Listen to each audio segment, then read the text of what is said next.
فإذا أخذ المؤمن كتابه بيمينه خلاص تحصل الطمأنينة ويحصل الأمان ويحصل الارتياح. وطبعا يا جماعة نفس الحساب ترى فيه أحاديث عجيبة وعظيمة تحتاج تأمل كبير جدا. حتى إذا ما جاءوها شهد عليهم سمعهم وأبصارهم وجلودهم بما كانوا يعملون. يجحد الإنسان ترى، وفي ناس لا يعترفوا، حتى من المسلمين ناس كذا يعترفوا بعدين يبدأوا يطلبوا من الله أنه يسامحهم، وعاد على حسب إيش ما عند الله سبحانه وتعالى عن الإنسان، ما عنده سبحانه وتعالى فيما يريده بالإنسان، في إما أن يناله برحمة وإما أن يكون مصيره العذاب. ثم بعد ذلك يا جماعة يأتي موقف آخر مختلف عن هذا كله، صعب شديد، اللي هو الصراط. وفي الحديث في البخاري النبي صلى الله عليه وسلم يقول: ودعاء الرسل يومئذ اللهم سلم سلم. تخيل الرسول اللهم سلم سلم اللهم سلم سلم، ويمر الناس على الصراط الذي على جهنم، فمنهم من يمر كالبرق. تعرف البرق كيف؟ البرق اللي ما تلحق تصوره.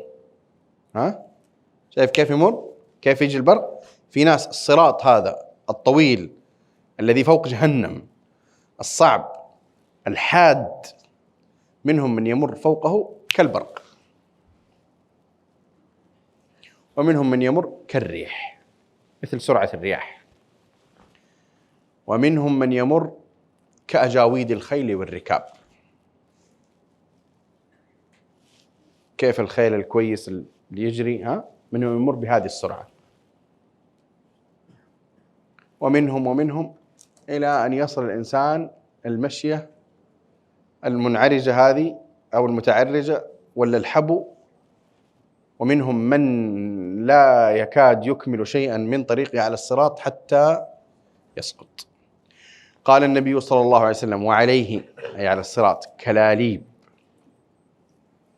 كلاليب مثل شوك السعدان، يعني زي الخطافات أو الأشياء اللي هي إيش ممكن كانها تمر على الصراط كذا. يا جماعة أهوال حقيقية، هذه ما هي خيالات، هذه أهوال حقيقية تمر فتقذف بالإنسان على جهنم إذا كان قد كتب له أن يقذف فيها. طيب سؤال، لما نوقف على الصراط يا شباب، نسأل الله السلامة والعافية، وجهنم تأتي، طبعا هي قبل ما هي الصراط جهنم تأتي يجرها الملائكة، لها 70,000 زمام، مع كل زمام 70,000 ملك يجرونها، يجرونها. وفي صحيح مسلم قال النبي صلى الله عليه وسلم: ناركم هذه التي توقدون. شفت يعني كذا التزهيد فيه، ناركم هذه التي توقدون، هذه النار اللي احنا نخاف منها، ناركم هذه التي توقدون جزء من 70 جزءا من حر جهنم. قال الراوي: إن كانت لكافية، يعني هذه النار كافية، يعني إذا كان العذاب هو بهذا النار اللي في الدنيا كافي. تخيل واحد نار مشتعلة، واحد الآن يحرق فيها، هذه كافية. ناركم هذه التي توقدون جزء من 70 جزءا من حر جهنم،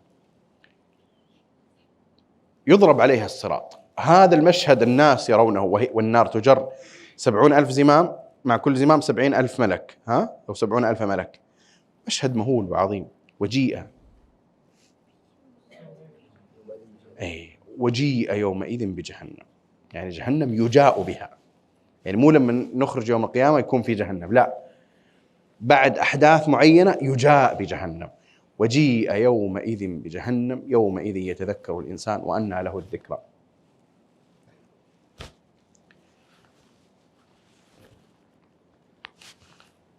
طيب لما نوقف أمام الصراط نكون قد شفنا مجيء جهنم وعرفنا ايش هي جهنم، وبدأ الناس يمرون فوق الصراط وما بين، وانت الآن تنتظر دورك.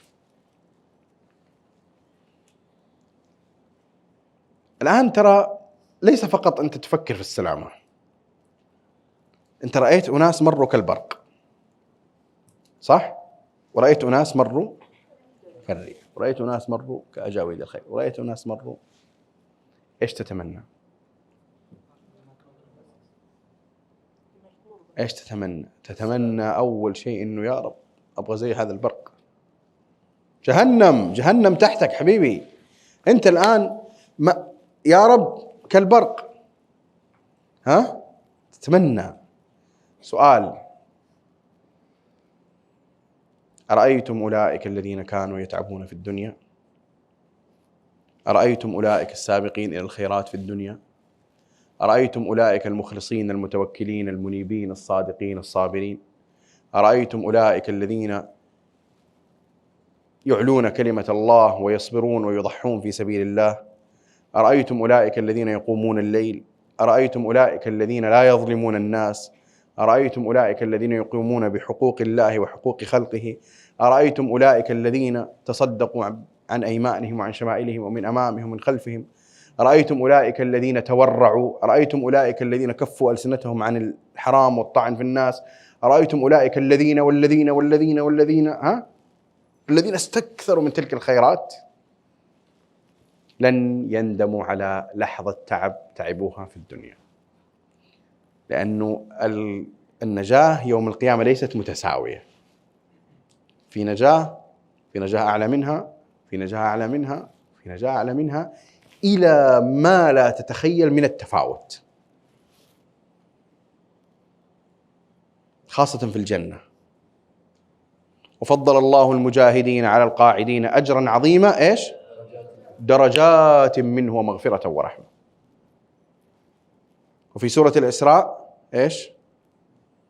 كلا نمد هؤلاء وهؤلاء من عطاء ربك وما كان عطاء ربك محظورا انظر كيف فضلنا بعضهم على بعض وللآخرة أكبر درجات وأكبر تفضيلا. وللآخرة أكبر درجات وأكبر تفضيلا. مشاهد ذلك اليوم لا تنتهي. واحد من مشاهد ذلك اليوم، ترى المشاهد حتى أحيانا ترى مشاهد يعني ترى تكون عكس بعض، يعني في مقامات في بعض المشاهد في الآخرة يكون في ظلام شديد ما ينجو إلا أصحاب النور. في مشاهد بعكس ذلك، المشهد حين تدنو الشمس يا لطيف،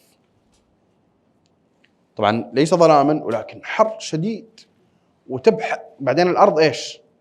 كما قال النبي صلى الله عليه وسلم: تكون الأرض يوم القيامة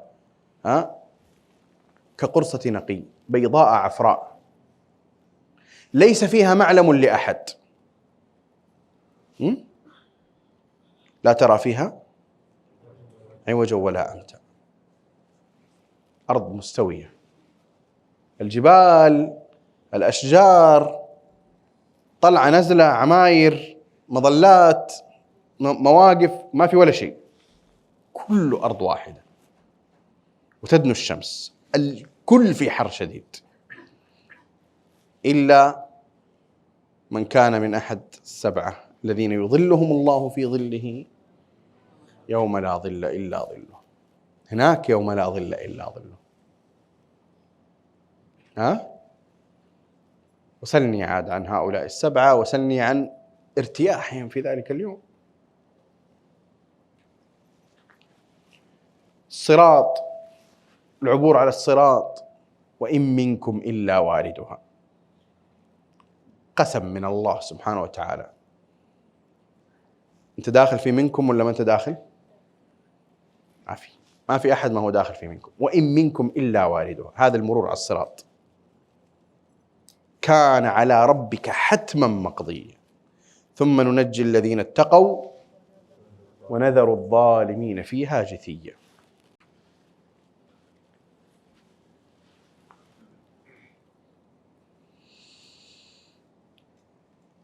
بعد ذلك يأتي الاستعداد للدخول إلى الجنة والدخول إلى النار. في استعداد للدخول. النار يقذفون فيها، لكن حتى القذف هذا اللي في النار يعني ترى فيه في أحوال، في قصص. يوم يدعون إلى نار جهنم دعا،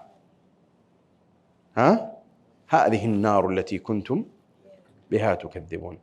أفسحر هذا؟ يلي كنتم تقولون عن القرآن سحر وعن محمد صلى الله عليه وسلم ساحر، أفسحر هذا أم أنتم لا تبصرون؟ اصلوها فاصبروا أو لا تصبروا سواء عليكم. في قصص في حوار أهل النار مع بعضهم، قصص. ويبدو قد يكون قبل دخول النار أو معها تأتي خطبة الشيطان اللي كان عاش كل عمره يوسوس ويضل.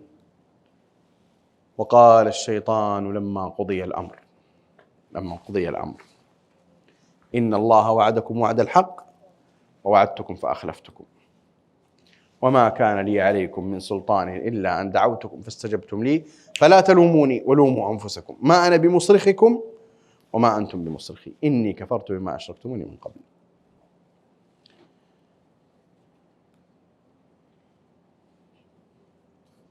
وبعد ذلك كله وبعد تفاصيل يأتي الدخول إلى الجنة والدخول إلى النار.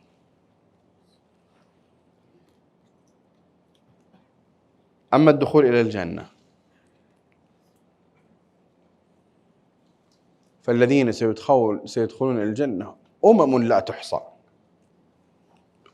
لا تحصى. أبواب الجنة العريضة الواسعة هائلة المسافات فيما بينها ستكون كضيضا من الزحام، يزدحم المؤمنون عند دخول الجنة. مو كلهم يدخلوا مع بعض الجنة، يدخل المؤمنون إلى الجنة زمر، زي ما نقول احنا الآن دفعات. تمام؟ طبعا انت اهم شيء تدخل الجنة، لكن حتتمنى أن لو كنت في أصحاب الدفعة الأولى أو اللي بعدها أو اللي بعدها. وبالمناسبة قد يصل الفرق في الزمن بين دخول بعض الناس الجنة 500 سنة.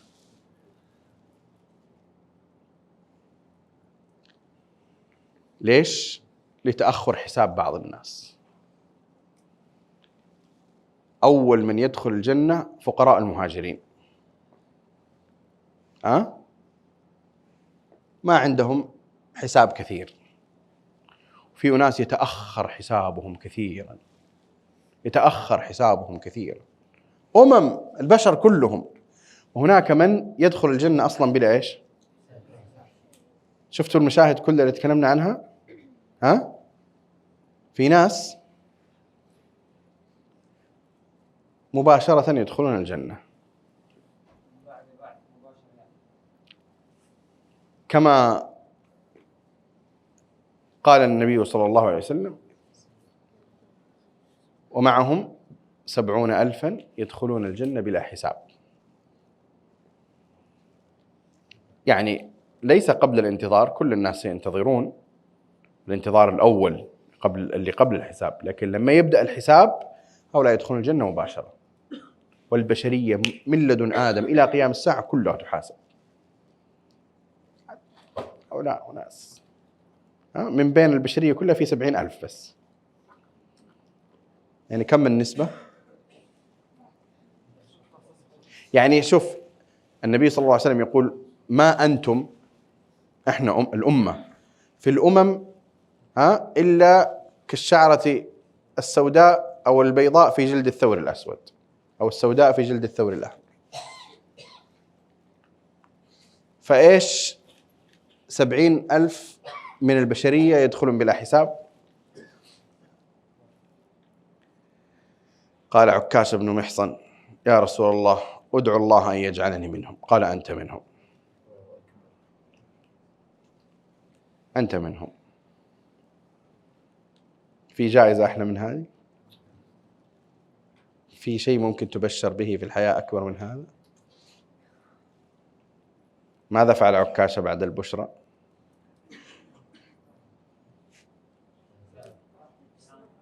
واظب على تقواه وخوفه من الله ومحاذرته من المعاصي ونصرة الدين والجهاد في سبيل الله، حتى قتل شهيدا في حروب المرتدين في السنة 11 للهجرة، وكان من أوائل من قتل في سبيل الله في جيش خالد بن الوليد حين قتال طليحة الأسدي.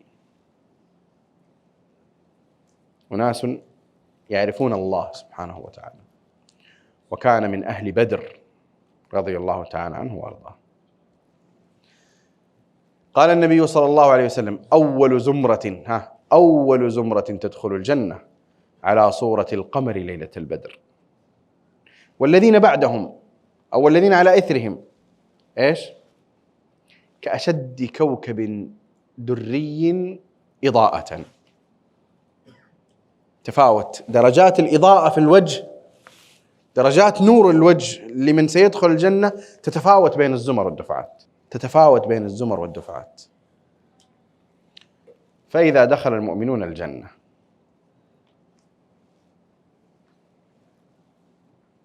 فلا تسل، لا تسل. أنواع النعيم التي لا تخطر على بال.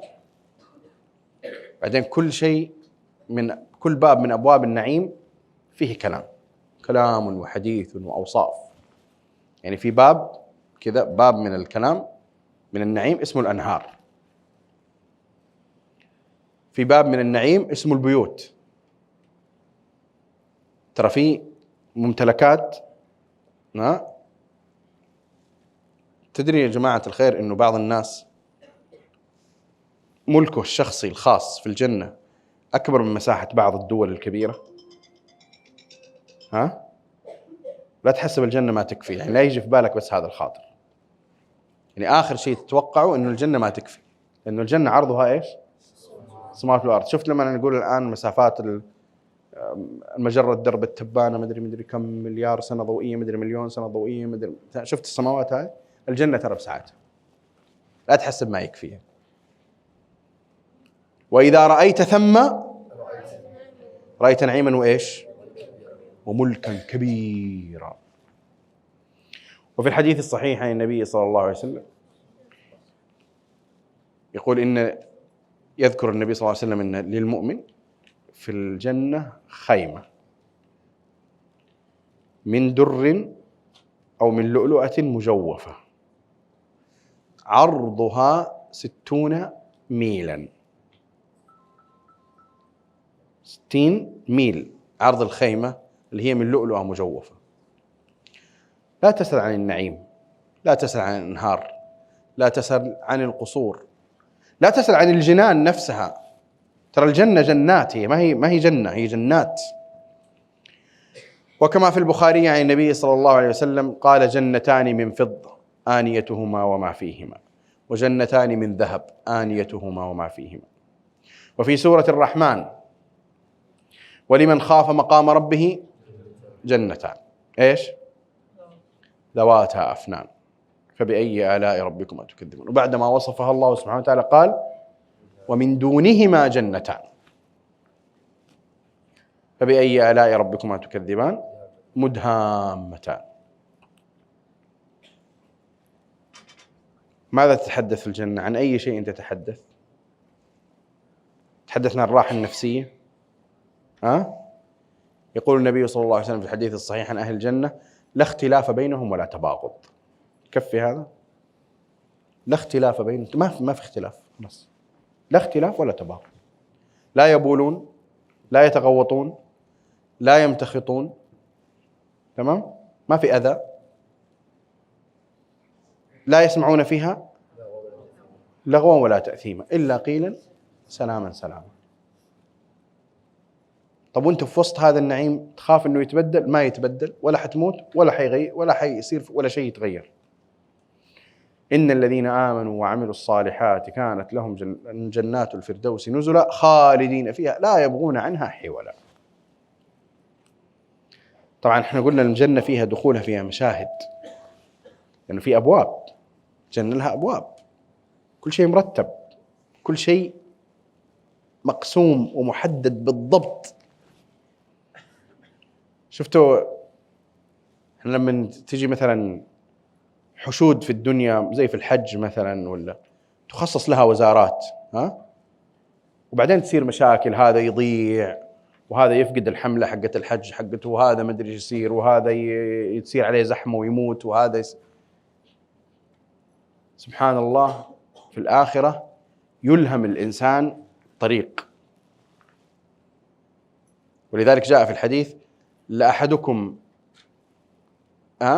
بمنزله في الجنة أدل منه بمنزله كان في الدنيا، أو كما قال النبي صلى الله عليه وسلم. هناك حشود هائلة من الأمم، بس ما في أحد يضيع، ما في أحد يغلط في المكان، ما في أحد يجي من الباب يقول شو اسمه لا أنا غلطت أروح الباب الثاني. ما في، كل شيء كل شيء يعني بغاية الدقة مقدر ومكتوب. فإذا جاء المسلمون عند باب الجنة، عند أبواب الجنة، تبدأ المناداة حين قبل الدخول، المناداة للناس. فمن كان من أهل الصيام دعي من باب الريان، ومن كان من أهل الصلاة دعي من باب الصلاة، ومن كان من أهل الجهاد دعي من باب الجهاد، ومن كان من أهل الصدقة دعي من باب الصدقة. طبعا هذا فوق الحد الواجب، لأنه كل واحد مسلم لازم يكون مصلي، وكل واحد مسلم لازم يكون صايم رمضان، وكل واحد مسلم لازم يكون أدى الزكاة. فمو اللي أدى هذا الفرض سيدعى من هذا الباب بعينه، وإنما الذي كان مكثرا محسنا في هذا العمل بحيث أنه كان من أفضل وأرجى وأجل أعماله في الدنيا يدعى من هذا الباب الذي يتناسب مع حسن أدائه لهذا العمل. قال أبو بكر يا رسول الله ما على من دعي من تلك الأبواب من ضرورة، فهل يدعى أحد من تلك الأبواب كلها؟ هل يدعى أحد من تلك الأبواب كلها؟ فقال النبي صلى الله عليه وسلم نعم. احنا قلنا يا جماعة أنت من يوم ما تتكلم عن الجنة أنت تتكلم عن تفاوت على طول، تفاوت هائل. فمن الناس من يدعى من 8 أبواب، ومن الناس من لا يدعى إلا من باب واحد.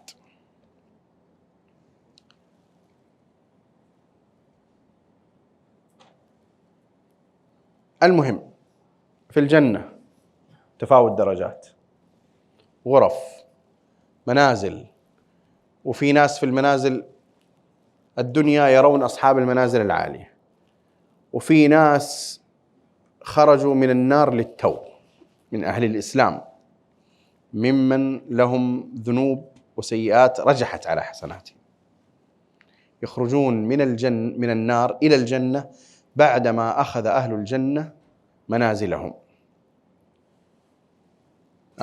تعرفون القصة لما يخرج من النار فيقول يا ربي قربني يا ربي، ثم يقول لعلك يا ابن آدم إن أعطيتك أن تسألني غيره، فيقول لا وربي يا ربي وعزتك لا أسألك غيره، فيقربه الله سبحانه وتعالى. كل ما يقرب شيء فيقول يا ربي قربني، يقول ألم تعدني أن لا تسألني غيره، لما يقرب إلى باب الجنة.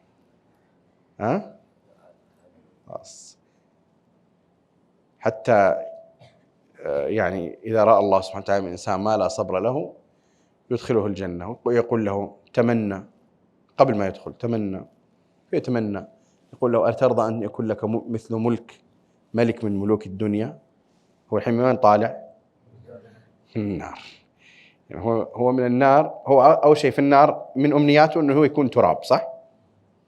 في أمنية أعلى منها أنه هو يخرج من النار، يعني يكون في حالة عادية بس. في أعلى منها أنه يقرب من الجنة، بس يبي يقرب، ما يبي يدخل، يبي يقرب. طيب بعدين تجي الحالة إلى إيش؟ تجي الحالة إلى إيش؟ إلى أنه يجي أنه ممكن يكون له مثل ملك من ملوك الدنيا، بل ومثله ومثله ومثله ومثله وعشرة أمثاله. هذا اللي خرج من النار، ها؟ أما اللي أصلا دخل الجنة، أما اللي في الدرجات العالية، لا تسأل. في أشياء غير قابلة للتصور، غير قابل للخيال، غير قابل للتوقع، غير قابل لأنك تخمن إيش ممكن تكون.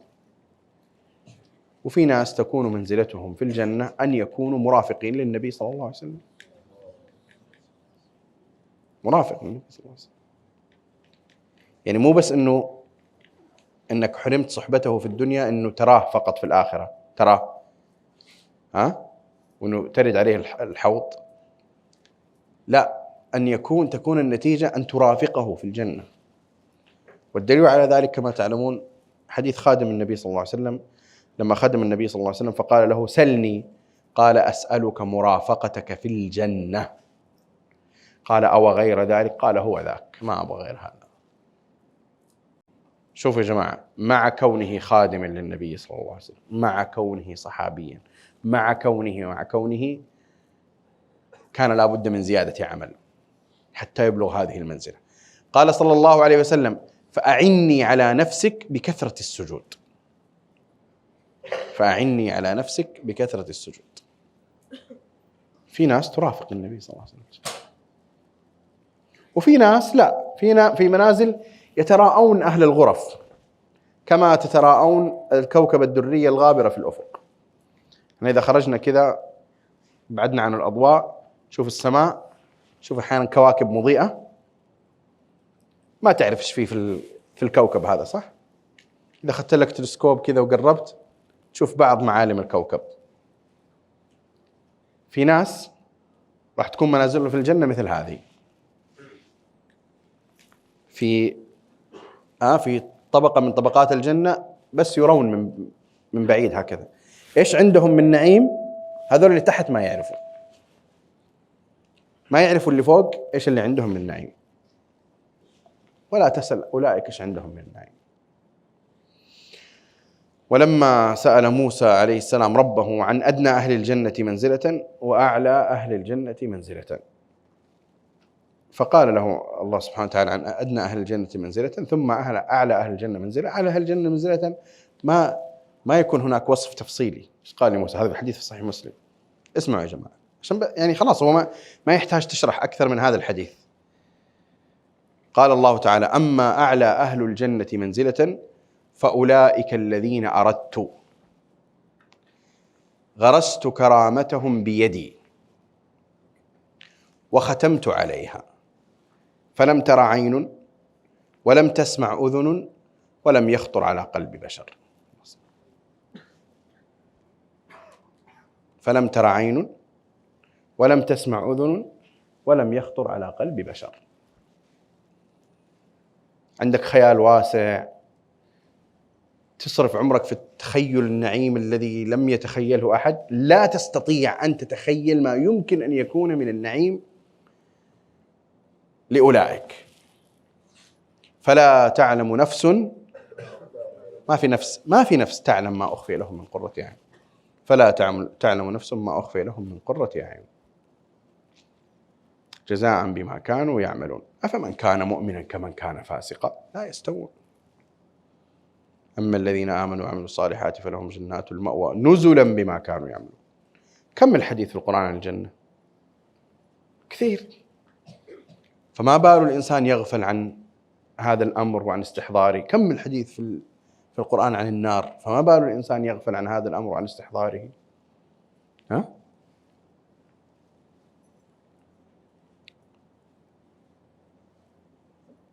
ورضوان من الله أكبر. بعد هذا النعيم كله الرضوان الذي يحل على أهل الجنة من الله سبحانه وتعالى هو أكبر من كل هذا النعيم. للذين أحسنوا الحسنى، الحسنى اللي هي الجنة، وزيادة، في زيادة. الزيادة هذه هي النظر إلى الله سبحانه وتعالى. وفي سنن النسائي بإسناد صحيح عن النبي صلى الله عليه وسلم في الدعاء: وأسألك لذة النظر إلى وجهك والشوق إلى لقائك في غير ضراء مضرة ولا فتنة مضلة. والحديث عن الجنة وما فيها طويل طويل طويل. وأما النار نسأل الله العافية فالحديث عنها كذلك طويل وكثير في كتاب الله سبحانه وتعالى، ونسأل الله العافية، نسأل الله العافية، نسأل الله العافية. وقد كان النبي صلى الله عليه وسلم يستعيذ بالله كثيرا من النار، كما ثبت عنه أنه كان في دبر الصلاة يقول: اللهم إني أعوذ بك من فتنة المحيا والممات ومن فتنة المسيح الدجال وأعوذ بك من عذاب في النار وعذاب في القبر، أو كما قال النبي صلى الله عليه وسلم. النار نسأل الله العافية، نسأل الله العافية. وهم يصطرخون فيها: ربنا أخرجنا نعمل صالحا غير الذي كنا نعمل. لها 7 أبواب لكل باب منهم جزء مقسوم. ادعوا ربكم يخفف عنا يوما من العذاب. قالوا: أولم تك تأتيكم رسلكم بالبينات؟ قالوا: بلى. قالوا: فادعوا وما دعاء الكافرين إلا في ضلال. ونادوا يا مالك بعد اليأس، خفف يخفف ما في، ونادوا يا مالك ليقضي علينا ربك، قال إنكم ماكثون، قال إنكم ماكثون. النار ترى فيها أهوال، فيها حوارات، فيها أنواع من العذاب، فيها أنواع من العذاب. في الحميم والصديد والسياط والأهوال والحرق، نسأل الله العافية. كلما نضجت جلودهم بدلناهم جلودا غيرها ليذوقوا العذاب. وقد كان الخوف من النار يؤرق الصالحين. ترى لم يكن الصالحون يا جماعة الخير من هذه الأمة إذا ذكرت النار كذا يشعرون إنها يعني إيش، إنه خلاص إن هم في أمان تام من النار. لا، كانوا يخافون من النار، يخافون من النار. وثبت عن النبي صلى الله عليه وسلم أنه قال: لو تعلمون ما أعلم لضحكتم قليلا ولبكيتم كثيرا. لو تعلمون ما أعلم. وذكر النبي صلى الله عليه وسلم أهل النار ومن هم، وبين أحوالهم، من هم الذين سيدخلون النار، ما هي صفاتهم، ومن هم أهل الجنة. يا جماعة مو كل شيء واضح في القرآن، كل شيء واضح. من هم أهل الجنة، من هم أهل النار. لما ذكر أهل الجنة قال: قد أفلح المؤمنون الذين هم في صلاتهم خاشعون والذين هم عن اللغو معرضون والذين هم للزكاة فاعلون والذين هم لفروجهم حافظون إلا على أزواجهم أو ما ملكت أيمانهم فإنهم غير ملومين فمن ابتغى وراء ذلك فأولئك هم العادون والذين هم لأماناتهم وعهدهم راعون والذين هم على صلواتهم يحافظون أولئك هم الوارثون الذين يرثون الفردوس هم فيها خالدون. هذه صفات واضحة، أليس كذلك؟ وإيش فيه أيضا بيان لأعمال أهل النار؟ ما سلككم في سقر؟ قالوا لم نكن من المصلين ولم نكن نطعم المسكين وكنا نخوض مع الخائضين وكنا نكذب بيوم الدين. وأيضا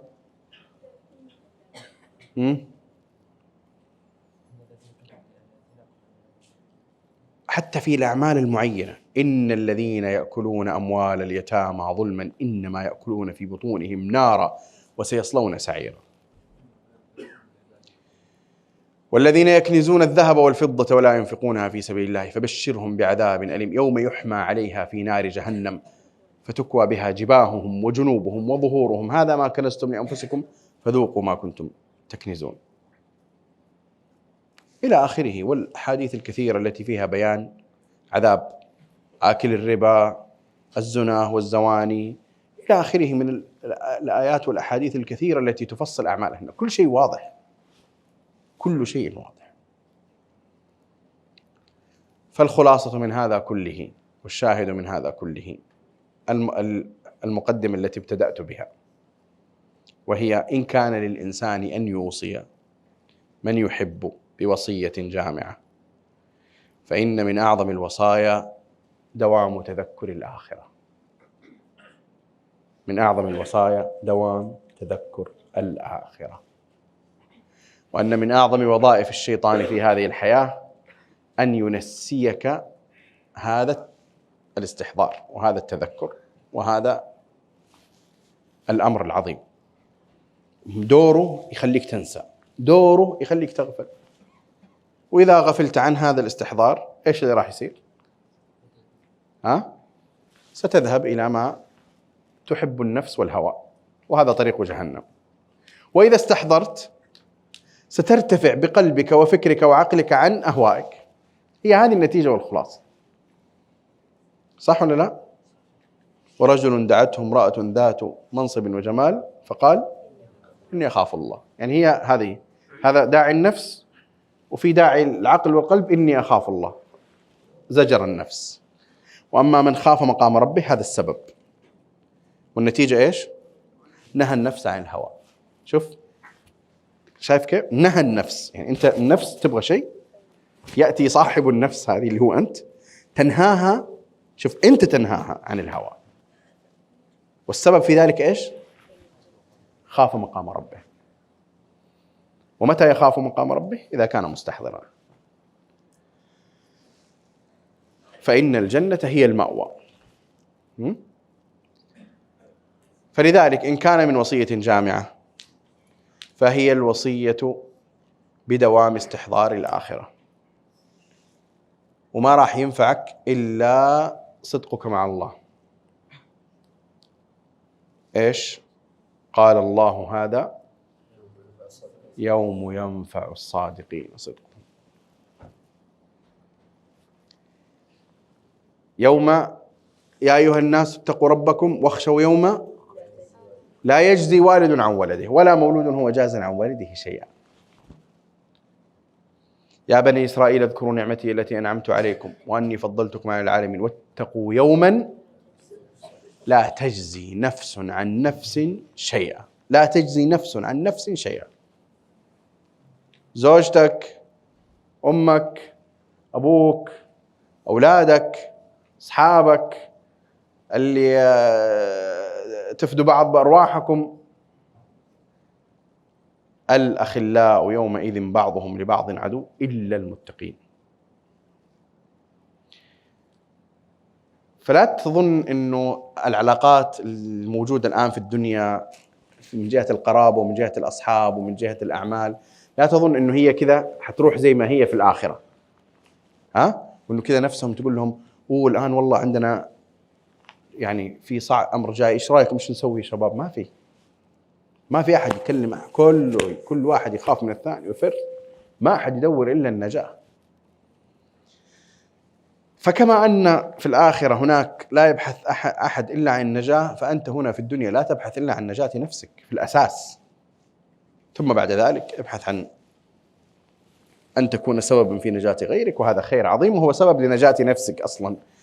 أن تسعى لنجاة غيرك في الدنيا سبب لنجاة نفسك في الآخرة، لكن هنا يجب عليك أن تسعى لنجاة نفسك. الله سبحانه وتعالى لما يقول في القرآن ويحذركم الله نفسه، هذا إيش؟ ما تكفيك هذه ويحذركم الله نفسه؟ ويحذركم الله نفسه. واتقوا يوما ترجعون فيه إلى الله، ما تكفي أنك تقرأها واتقوا يوما ترجعون فيه إلى الله؟ والله أنا ما كان في بيئة تساعدني على فعل الخير. ما يحتاج بيئة تساعدك على فعل الخير، هذا زيادة خير جيد، احرص عليها. لكن من حيث أساس اليقظة، ترى الله أنزل القرآن لماذا؟ ألم يسمي الله القرآن موعظة؟ صح ولا لا؟ قد جاءتكم موعظة من ربكم شفاء لما في الصدور، أليس كذلك؟ فخلاصة الكلام يا شباب، من أهم ما يوصى به الإنسان ومن أهم السمات التي إذا كانت عند الإنسان فإنه يراد به الخير، سمة استحضار الآخرة. استحضار الآخرة.